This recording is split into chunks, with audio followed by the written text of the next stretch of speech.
namin dito sa Consultative Council of Muslim. Nang sa ganun, hindi na tayo napabibintangan na terorista to o ano kaya o kriminal to. O bagamat sila'y tao rin ang Muslim, tao rin itong mga Kristiyano. Siyempre, meron tayo sinusunod na batas na pang tao na dapat na meron tayong tinatawag na batayan. So bago nila damputin yung isang brother na Muslim, kung meron man siyang ginawa, kinukonsulta muna ni Mayor sa amin. Ganun ang pamamaraan ng Consultative Council sa peace and order, sa business, sa lahat ng alam niyo naman ang Islam is way of life. Tama. So tayo, kung meron tayong maituturo sa gobyerno na tama at sila naman ay papanik, why not? 'Di ba? Para sa kabutihan ng bansang Pilipinas.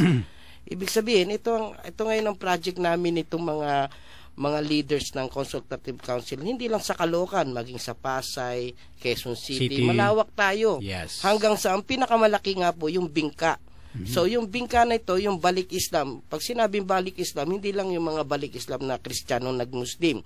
Pati yung mga Maranao, Tausug, Yakan, Maguindanao na nawala, nalayo ng landas, ngayon na gustong bumalik sa Islam ulit, yun ang tinatawag na tunay na balik Islam din. Tama. Lahat tayo balik Islam. Kung sino man ang gustong bumalik o ituwid ang buhay niya at gusto niya ulit mong pamamaraan ng pamumuhay na magbabalik binigay loob ni Allah subhanahu wa ta'ala, balik loob, it means balik Islam. Yes. Hindi lang sa mga Kristiyanong nagbalik Islam, born again o ano, pati sa mga Maranao, Tausug, Yakan, Maguindanao, lahat ng taong Pilipino tawag diyan balik Islam. Yes. Yan po ang That's the correct term. Yes. Yan ang pinaliliwanag ko madalas sa mga kapatid nating mga tribe.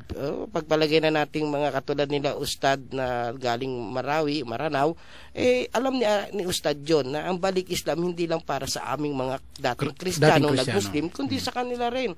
Dahil kung sinasabi nga nilang may tablig na nagtutuwid, ganon din yung balik Islam, nagtutuwid. Lahat tayo magtutuwid.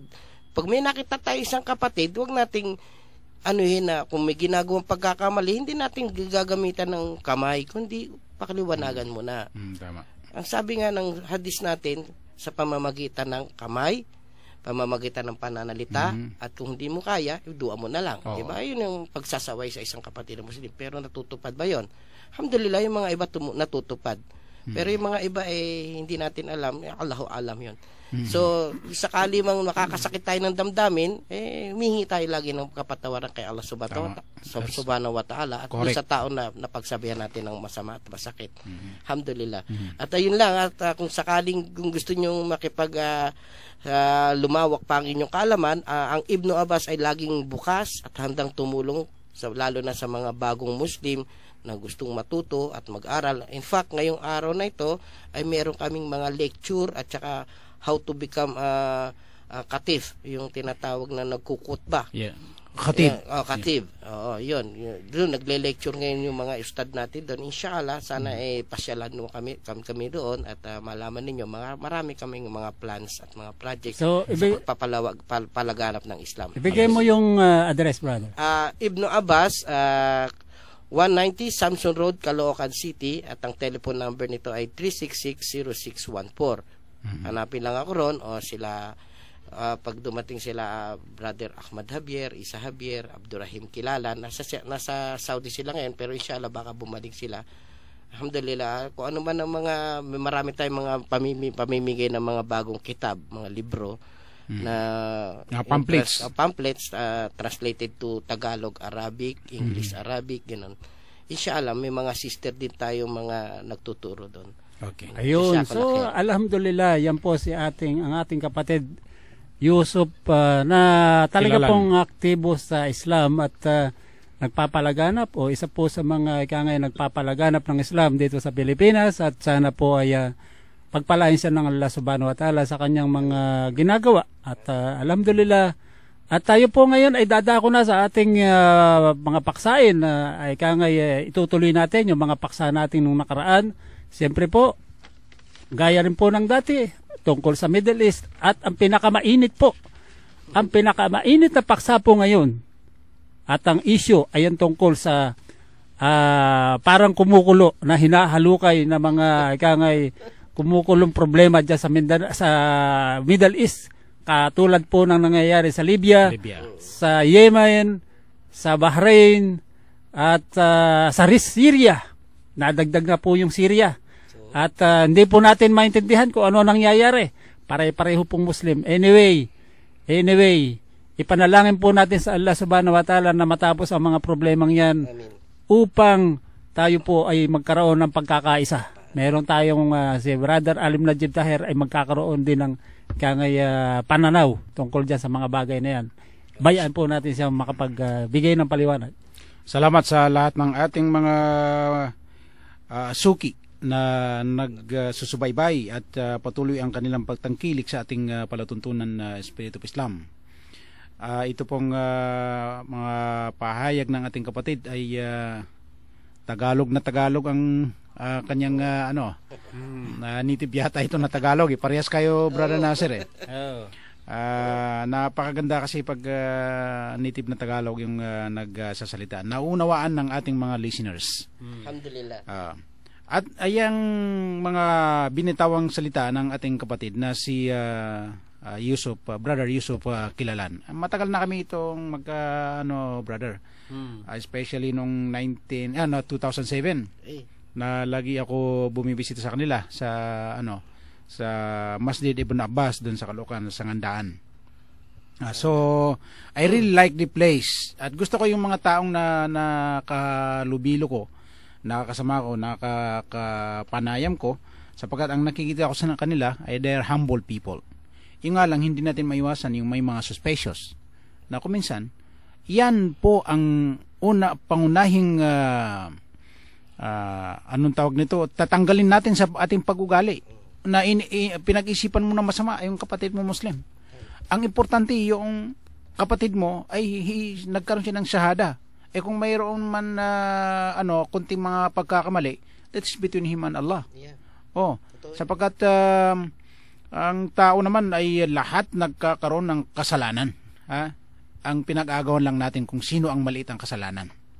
So ang masaklap dito ay ang mga kasalanan na nangyayari sa Middle East countries. Mabibigat ang kasalanan. Kaya po ang nakakakita rito ay ang dakilang may kapal.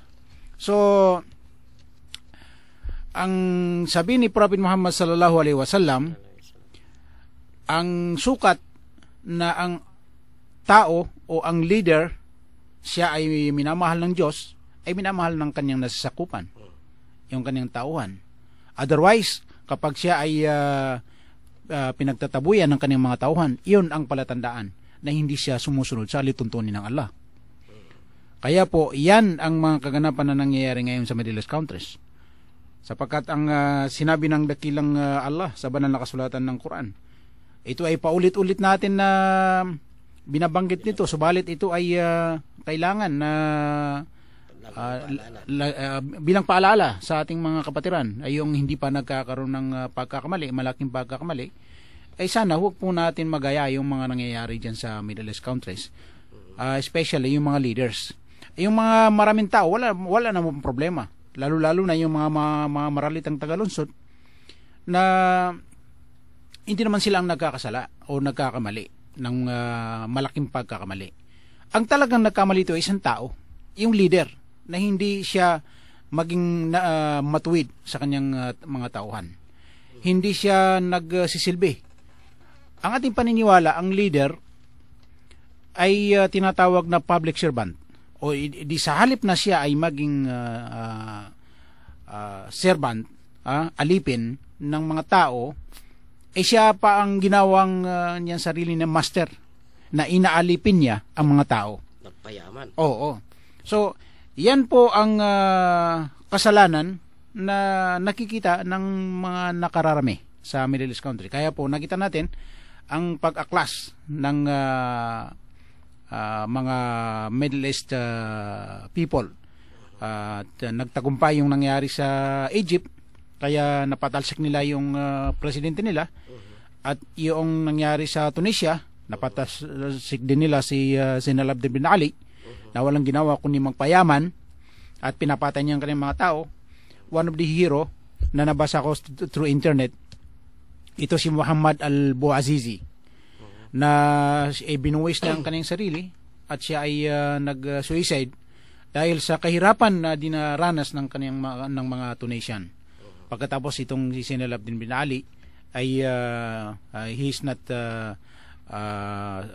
anong tawag nito, hindi na nakikita ang plight of his people, yung mga kahirapan ng nakararaming tao. So ito rin ay same story sa Libya. Nung unang panahon ni Muammar Gaddafi, napakaganda yung kanyang pamamalakad. At nakarating dito sa Pilipinas ang kanyang mga tulong sa mga Muslim. We have the Maharlika village, na this is an arrangement between Gaddafi regime and Imelda Marcos. So sa pagitan nila yan malamang ito rin ay regalo ng gobyerno, at tinulungan ni Gaddafi. Hindi naman pwede mapunta lahat ang kay Gaddafi kasi tayo ay Pilipino So ang lupa ng Pilipinas ay sa Pilipinas din, hindi yan lupa ng Libya. Malamang ang Libya ay nag-donate ng amount at iyon ang kinatigan ng ating pamahalaan.